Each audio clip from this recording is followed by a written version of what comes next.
One has to wonder as we watch this cold air build across parts of Canada if the dam is indeed going to break. And you start to see that as you head into the winter months as that cold, dense air moves south. A couple of the models are saying yes. We'll come back to this in just a second, but take a look at what's happening way up into the stratosphere. We've got a sudden stratospheric warming event underway right now. Clearly, after this, the cold is moving south. A bit of a break from this, and then look, another one to follow. I think this is going to disrupt what's happening in the Arctic. And look what time this is, around the 14th and the 15th. So we're looking long range a little bit before we start out, but there is some snow that we need to talk about, not just across the west, but maybe further to the east, Virginia, West Virginia, maybe even North Carolina.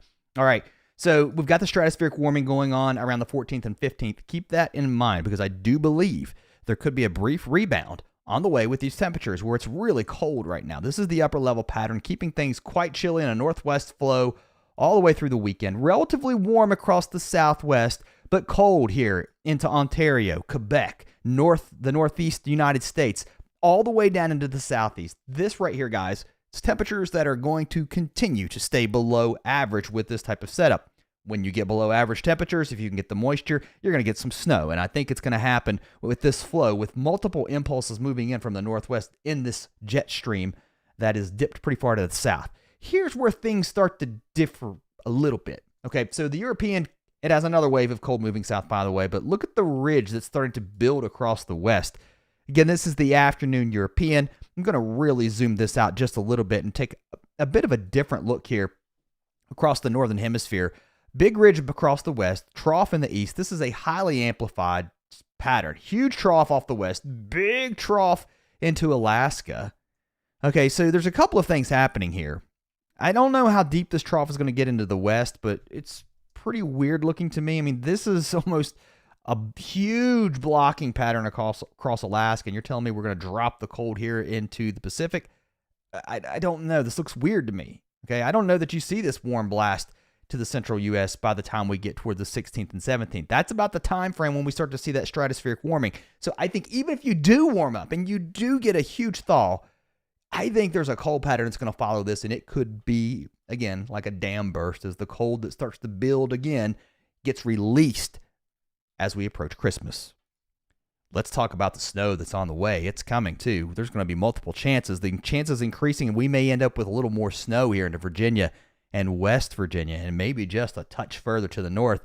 And then multiple impulses are going to keep the snow coming in from the northwest, also across the Rockies. And look how snowy it's going to get across BC, back into Alberta. A lot of snow, I think, especially north of Edmonton, and then get back here into the Canadian Rockies. Some big snow falling here on the way. Let's look at the next couple of days. I'll show you the signals we're seeing in the surface map where the snow and the rain is going to be. Some really cold Arctic air working its way towards the Great Lakes, with this surface high just pushing that cold air further to the south also and to the east. A little bit of snow into Colorado as we head into Wednesday night. Some of that streaking east into Texas now as we head into Thursday morning. So tonight into Thursday, a little bit of snow possible here into the panhandle of Oklahoma, North Texas, New Mexico. Don't expect a lot, but there could be a coating, especially if you can get it early in the morning. The time above me is Central Time, so maybe a little bit of snowflake action happening here across Texas and Oklahoma. Into the Northeast, more snow showers with the front that's moving through.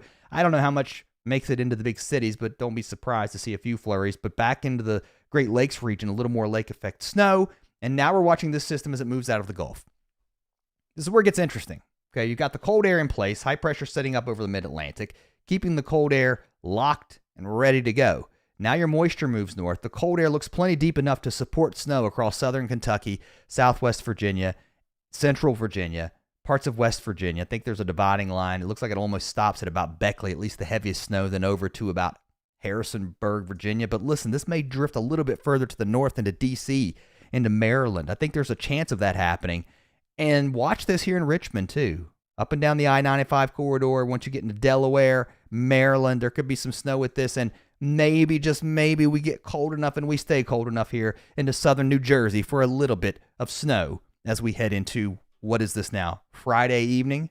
It's going to be tough to get it just because of the time of day this is moving through.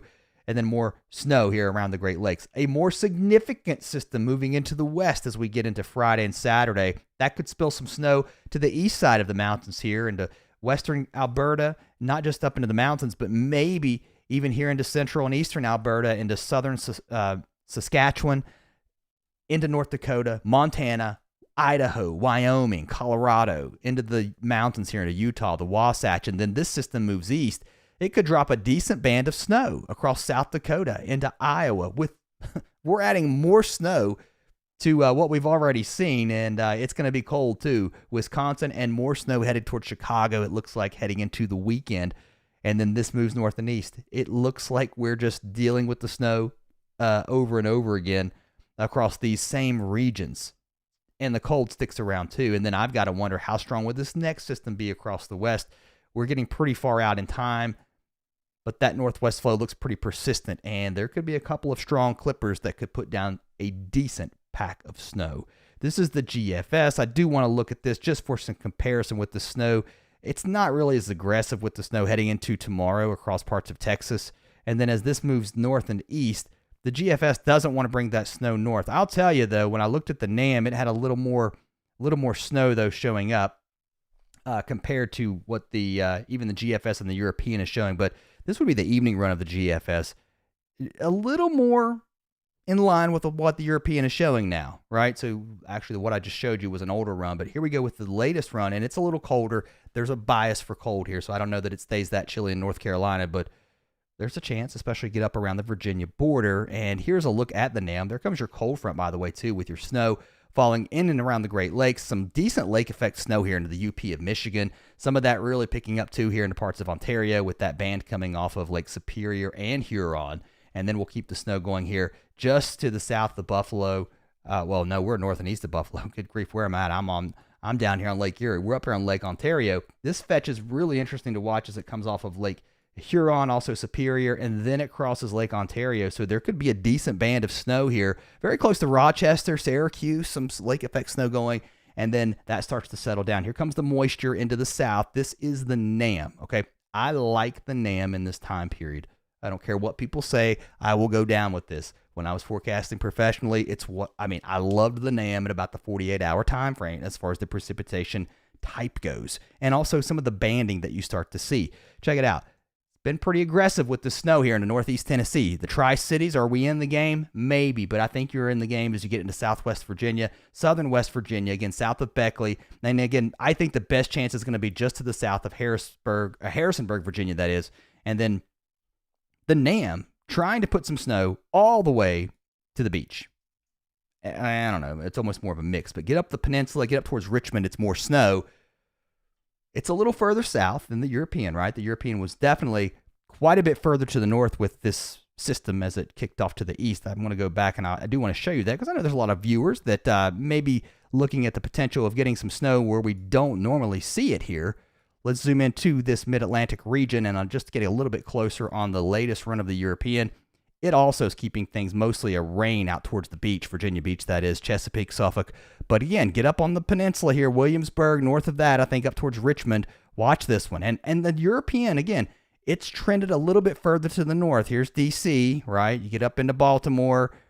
The European puts a heavier band of snow here across northern Virginia, at least north central Virginia, Charlottesville, Harrisonburg, Virginia, down to Lexington, north. I don't know if you get all the way up into Maryland, but central Maryland, possibly Delaware, maybe New Jersey in the game on this one.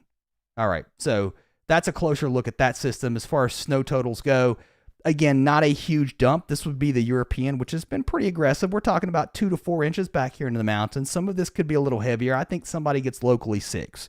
That's an early call right now. I could be a little too aggressive with those numbers, but it just kind of gives you an idea. And this puts a couple of inches out towards Roanoke. It even tries to put a couple of inches very close to Richmond. A coating of snow anyway here across northern North Carolina. So think Mount Airy, Greensboro. It's going to be tough to squeeze any type of snow out here, but there's a chance. And there could be a little bit back towards the Cumberland Plateau. Let's go a little further to the east again, and to places that don't see much snow that often.